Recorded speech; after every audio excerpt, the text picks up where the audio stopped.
하나님의 말씀은 마태복음 5장 1절로 12절까지의 말씀입니다. 마태복음 5장 1절로 12절까지의 말씀입니다.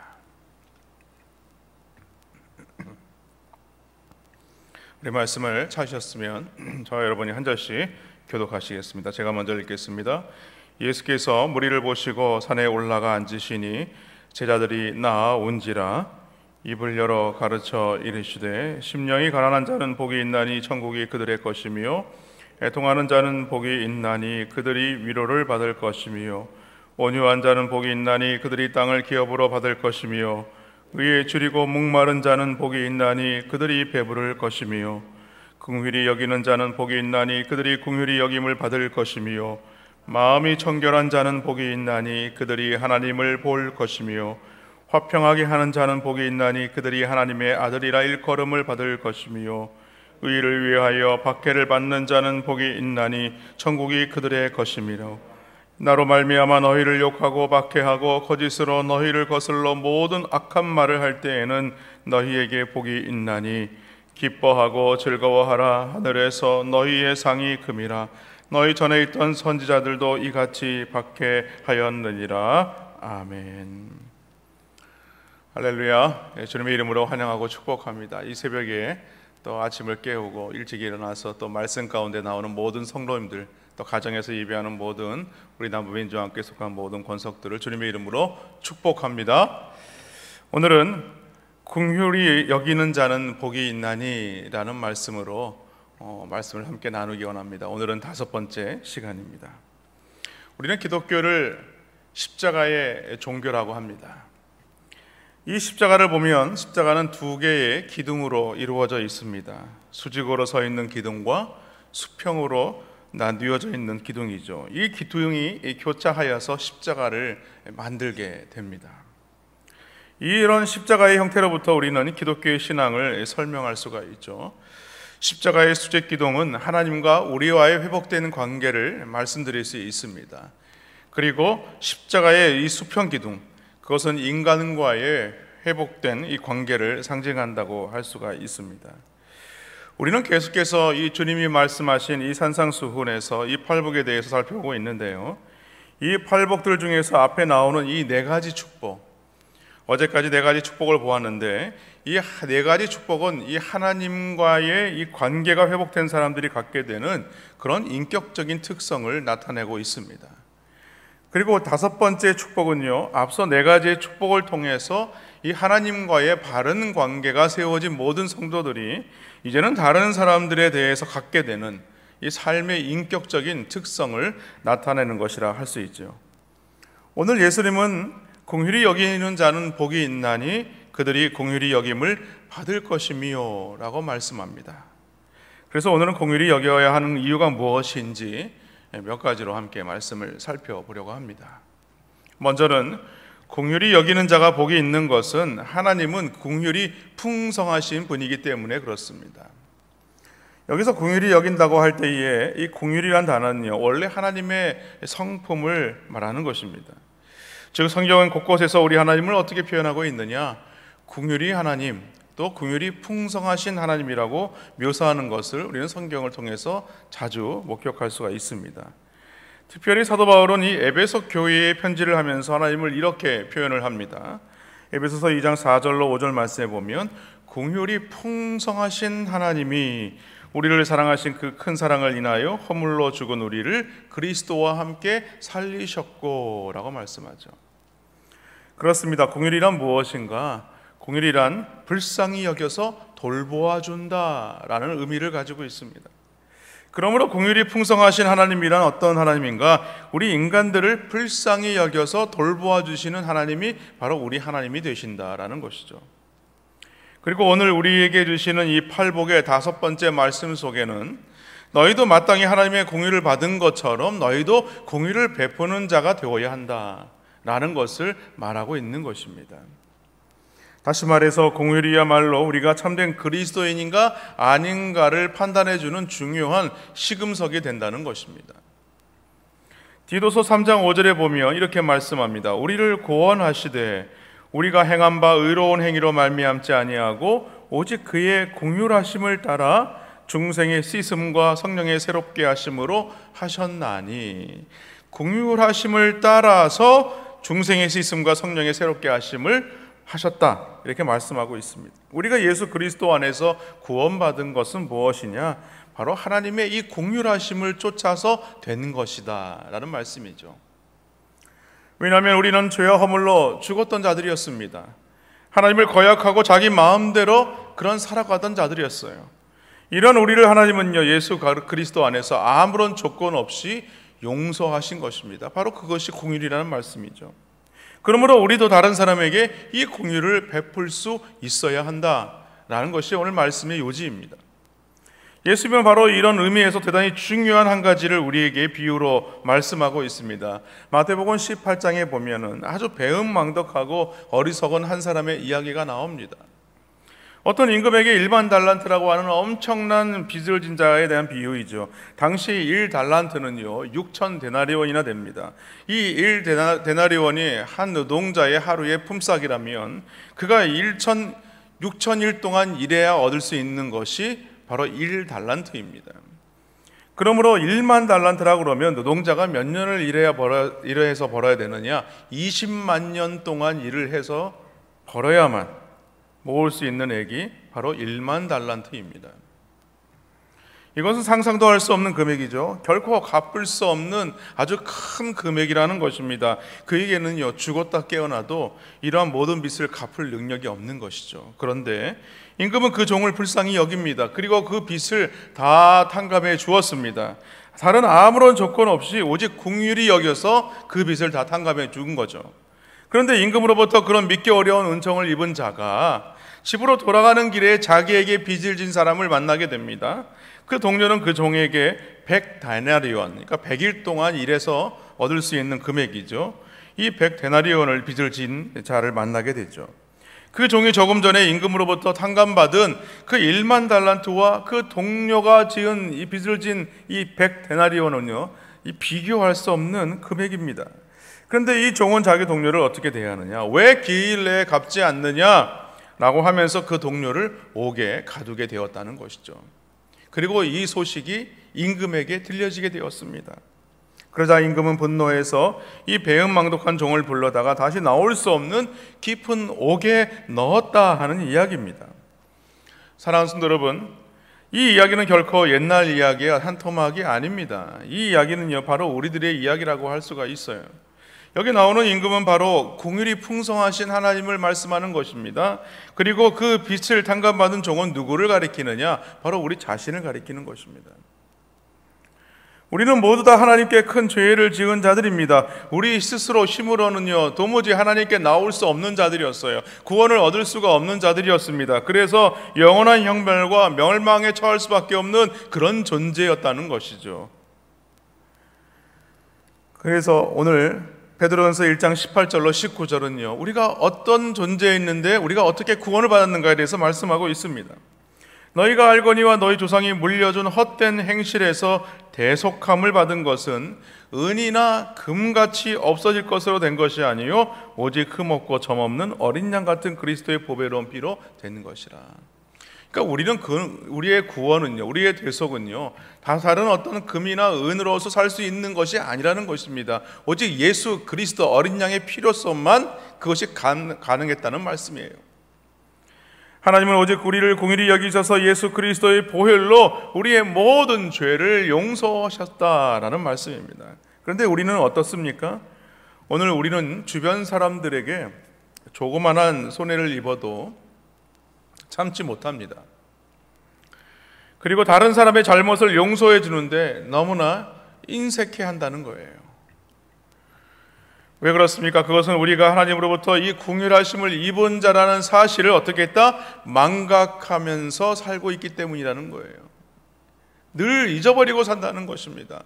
내가 예수 그리스도 어린 양 보혈의 피로 구원을 받은 하나님의 빚을 탕감받은 그런 자라는 사실을 잊어버리고 산다는 거예요. 만약에 그 종이 자기가 받은 그 놀라운 은총을 기억했다면, 그리고 그 임금의 사랑에 진정으로 감사하는 마음이 있었다면, 그는 100데나리온이 아니라 1만 데나리온의 빚을 진 자라고 할지라도 충분히 그는 용서해 줄 수 있었을 것입니다. 오히려 자기에게 빚을 못 갚아서 안쓰러워하는 동료를 불쌍히 여겼다는 거예요. 그러나 그는 자기가 입은 그 은혜를 망각했기 때문에 이 동료의 잘못을 용서해 주지 못하고 결국은 자신이 옥에 들어가게 되는 그런 저주를 만나게 된 것입니다. 그러므로 우리는 마땅히 다른 사람에게 긍휼을 베풀 수 있어야 합니다. 둘째로 긍휼히 여기는 자가 복이 있는 것은 바로 긍휼히 여김을 받기 때문입니다. 누가복음 10장에 보면 선한 사마리아 사람의 이야기가 나오죠. 어떤 사람이 길을 가다가 강도를 만나게 되었습니다. 돈과 옷을 다 빼앗기고 거반 죽게 되어서 길가에 버려지게 되죠. 그런데 그 길을 지나가는 여러 사람들이 있었습니다. 스스로 하나님을 잘 믿고 선택된 자라고 하는 이 레위인과 이 제사장들이 있었지만 강도 만나 죽어가는 사람을 보고는 그냥 지나쳐 갔습니다. 그러나 그 후에 한 사람이 지나가는데 그 사람이 바로 이 사마리아인이죠. 이 사마리아인이 이 강도 만난 사람을 보고 그를 불쌍히 여기게 됩니다. 그리고 자신이 가지고 있는 이 기름과 포도주로 그 상처를 바르게 되죠. 그리고 그를 주막에 데려다가 돈을 대어주면서 주인에게 잘 돌봐주도록 부탁을 하게 되었다는 겁니다. 이 이야기는 우리가 잘 아는 말씀이죠. 무슨 말이냐면 우리가 하나님의 긍휼하심을 맛본 사람이라면 이 사마리아 사람처럼 자기가 직접 이해관계가 없는 사람이라고 할지라도, 나와 관계된 사람이 아니라고 할지라도 공경에 처해 있는 사람을 보게 된다면 그를 불쌍히 여기고 긍휼히 여겨야 한다는 것이 마땅하다는 것입니다. 예수님께서 말씀하신 이 비유를 통해서 긍휼이 무엇인지를 우리에게 말씀하고 있는 거예요. 바로 긍휼은 대상을 따지지 않는다는 것입니다. 나에게 사랑을 베푼 사람이거든, 아니면 나와 상관이 없는 사람이든, 뿐만 아니라 나와 원수가 된 사람이라고 할지라도 그는 그 대상을 따지지 않는다는 거예요. 또한 이 긍휼은 구체적인 행동으로 나타나야 하는 것입니다. 이 비유에 등장하는 이 제사장, 그리고 이 레위인과 이 사마리아인의 차이점이 무엇이겠습니까? 이 제사장과 이 레위인은요, 틀림없이 그 강도 만난 자를 보고 마음에 불쌍히 여겼을 것입니다. 그러나 그는 율법의 매인자였기 때문에 이것이 잘못해서 부정을 달 수 있기 때문에 그를 대해 줄 수가 없었어요. 그러나 그들이 사마리아인과 다른 것은요, 그들은요 그대로 가버렸다는 겁니다. 반면에 사마리아인은요 그를 불쌍히 여기며 치료해 주었습니다. 그리고 완전히 회복되기까지 이 자신의 돈을 지불했던 거예요. 이게 바로 긍휼이라는 것입니다. 그렇습니다. 긍휼은 단순히 불쌍히 여기는 마음으로 끝나는 것이 아니에요. 불쌍히 여기는 마음에서 한 발 더 전진해서 구체적인 행동으로 나타나야 하는 것입니다. 야고보서 2장 15절과 16절 말씀에 보면요, 만일 형제가 자매가 헐벗고 일용할 양식이 없는데 너희 중에 누구든지 그에게 이르되 평안히 가라, 덥게 하라, 배부르게 하라 하며 그 몸에 쓸 것을 주지 아니하면 무슨 유익이 있으리요? 라고 말씀하죠. 고린도전서 13장 1절 말씀, 우리가 잘 아는 말씀이죠.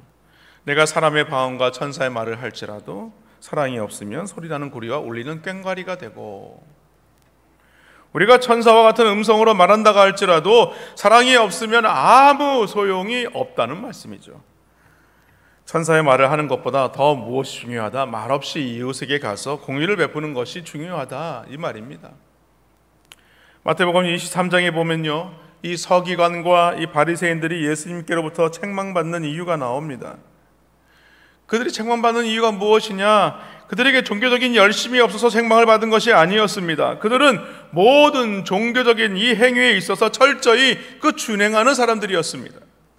그들은 일주일에 2번씩 금식을 하였고 소득의 11조를 잘 드렸습니다. 그럼에도 그들이 책망을 받았던 이유는 무엇이냐? 마태복음 23장 23절 말씀, 화 있을진저 외식하는 서기관들과 바리새인들이여, 너희가 박하와 회양과 근처의 11조는 들이되 율법에 더 중한 바 정의와 긍휼과 믿음은 버렸도다. 그러나 이것도 행하고 저것도 버리지 말아야 할지니라.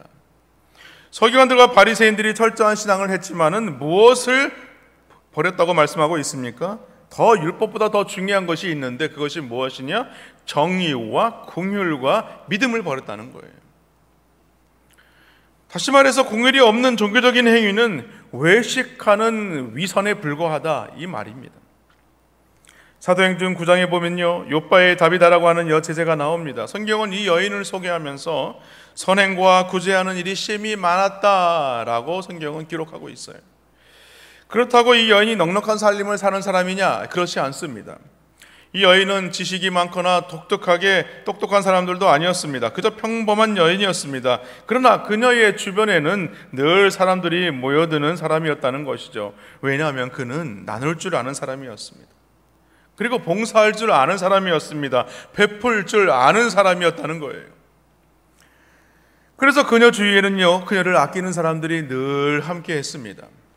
그런데 그녀가 병들어 죽게 되자 모든 사람이 슬픔에 빠지게 됩니다. 특별히 당시에 가장 가난하고 힘들게 살았던 모든 과부들에게 더욱더 큰 슬픔이 될 수밖에 없었어요. 그 이유가 있습니다. 이것은 그가 사람들에게 사랑받은 여인이라는 것을 우리에게 보여주는 것이죠. 사람들은 그녀의 시신을 씻어놓고 다락방에 잘 뉘어놨습니다. 그리고 멀리에 있는 이 베드로를 사람을 찾아보내서 청하게 되죠. 말씀에서 보아 알듯이 그 당시의 환경은요, 시신을 밖에 내어놓을 수가 없습니다. 하루 만에 바로 시신이 부패하기 시작하기 때문에 그래요. 그럼에도 장사를 지내지 않고 베드로를 청했다는 것은요, 반드시 이 다비다를 이 베드로를 청하면 살릴 수 있다라는 확신과 믿음과 그들이 그 다비다를 얼마나 사랑하고 있는가를 분명하게 보여주고 있는 장면이라고 할 수가 있는 것입니다. 그때 베드로가 오게 되고 과부들은 이 베드로 곁에 서서 울기 시작을 합니다. 그러면서 뭐라고 말하느냐? 다비다가 자기들을 위하여 지은 속옷과 이 겉옷을 다 내어보이며 그녀를 살려달라고 간청하고 있는 것입니다. 결국에는 베드로가 하나님께 기도하여서 그녀를 살리게 되죠. 그렇습니다. 공의를 여기는 자는요, 죽은 후에도 공의를 여김을 받는 것입니다. 저는 이 말씀을 보면서 그러한 사실을 잘 나타내는 곳이 어디인가 생각을 해봤습니다. 바로 장례식장입니다. 장례식장. 과연 어느 한 사람이 죽게 되었을 때에 울어줄 사람이 얼마나 되겠느냐는 거예요. 슬퍼하는 사람들이 얼마나 되겠느냐는 거예요. 공의라이 많은 사람은요, 많은 사람이 그의 죽음을 안타까워하며 함께 울어줄 것이라는 말씀입니다. 마지막으로 공의를 여기는 자가 복이 있는 것은 하나님이 공의를 베푸는 것을 기억하시기 때문입니다.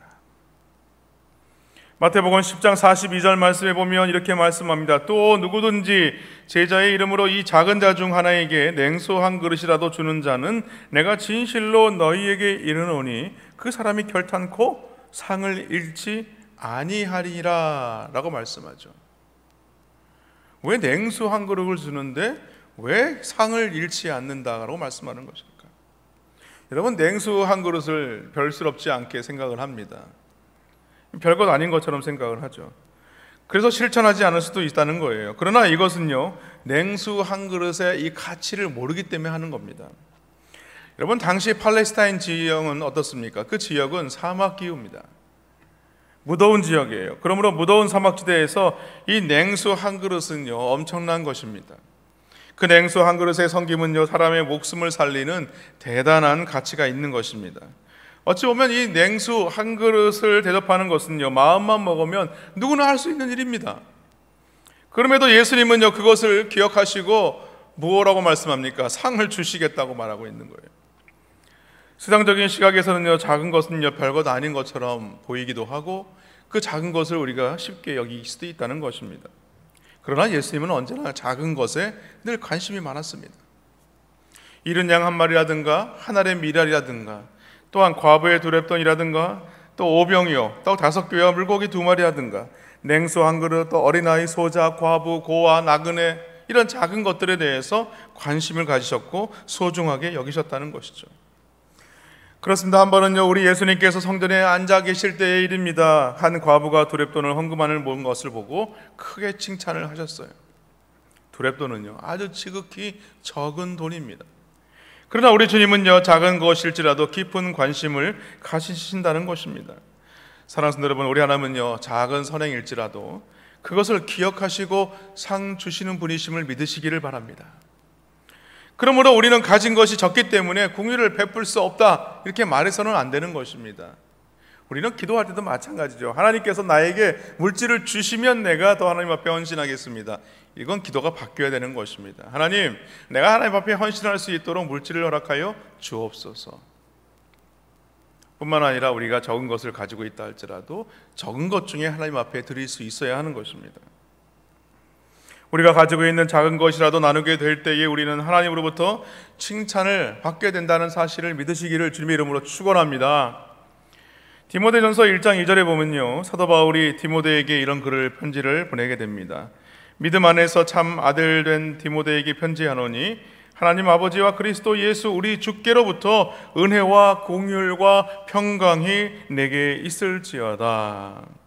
사도 바울은요, 그의 서신에서 일반적으로 많이 사용하는 말, 바로 이 은혜와 평강에 대해서 늘 서신에 기록하고 있습니다. 그런데 오늘 디모데에게 편지할 때에는요, 거기다가 하나를 더 첨부했습니다. 은혜와 평강 사이에 뭘 넣었냐? 긍휼을 넣었다는 거예요. 긍휼. 바로 긍휼이 은혜와 평강 가운데 같이 가운데 위치하고 있는 것입니다. 하나님의 은혜를 받아야 긍휼히 여기는 사람이 될 수 있다는 것입니다. 다른 사람들을 긍휼히 여기게 될 때에 사람들의 마음에 평강이 넘치게 된다는 말씀이에요. 그래서 긍휼을 베푸는 자는요, 마음에는 이 멍석을 깔고 잠을 자도 하나님의 평안을 느끼게 될 수 있어요. 그러나 그렇지 않는 자는요, 비단 금침을 깔고 잠을 잔다고 할지라도 하나님의 참된 평안을 누릴 수 없는 것입니다. 그러므로 세상이 줄 수 없는 이 평안을 누리기 위해서는 우리는 어떻게 해야 되느냐? 적극적으로 예수님과 같이 긍휼을 베푸는 삶을 살아야 하는 것입니다. 말씀을 맺습니다. 예수님은요, 오늘 말씀하십니다. 긍휼히 여기는 자는 복이 있나니 그들이 긍휼히 여김을 받을 것이며 라고 말씀하죠. 사랑하는 성도 여러분, 우리는 어차피 하나님의 이 긍휼하심을 받지 않고서는 한순간도 바로 설 수 없는 자들입니다. 또 범죄하여 실족할 수밖에 없는 죄인이라는 사실이에요. 그러나 우리가 이 주님의 긍휼하심을 본받는 삶을 살아가게 되면 그 어떤 연약함과 이 범죄 가운데 있다 할지라도 하나님의 넘치는 긍휼과 그 은혜를 받게 된다는 사실을 믿으시기를 주님의 이름으로 축원합니다. 그러나 오늘 우리가 이 말씀을 듣고서도 우리 생활에 이 긍휼이 실천되지 않는다면 어떻게 되겠는가? 야고보서 2장 13절은 이렇게 말합니다. 긍휼을 행하지 아니하는 자에게는 긍휼 없는 심판이 있으리라. 긍휼은 심판을 이기고 자랑하느니라. 이 말은 뭐냐? 우리는 이후에 이 긍휼 없는 엄중한 하나님의 심판대 앞에 서게 된다는 것이죠. 마치 1만 달란트 빚을 탕감받고도 100데나리온 빚진 자를 용서해 주지 않은 종을 다시 나오지 못하는 어두운 감옥에 가두어 버린 이 임금의 심판과 같은 엄중한 심판이 임하게 된다는 말씀입니다. 그러나 오늘 말씀과 같이 우리가 감사한 것은 그 긍휼한 마음을 힘쓰는 사람은 어떠냐? 야고보서 2장 13절 하반절에 하나님의 엄중한 심판을 이기게 하신다. 그리고 주님의 은혜를 자랑하게 된다. 이렇게 말씀하고 있습니다. 아무쪼록 하나님의 그 크고 놀라운 긍휼하심을 받은 자답게 날마다 하나님의 이 긍휼하심을 베푸며 살아가시는 우리 남부민중앙교회 모든 성도님들이 되시기를 주님의 이름으로 간절히 축원합니다.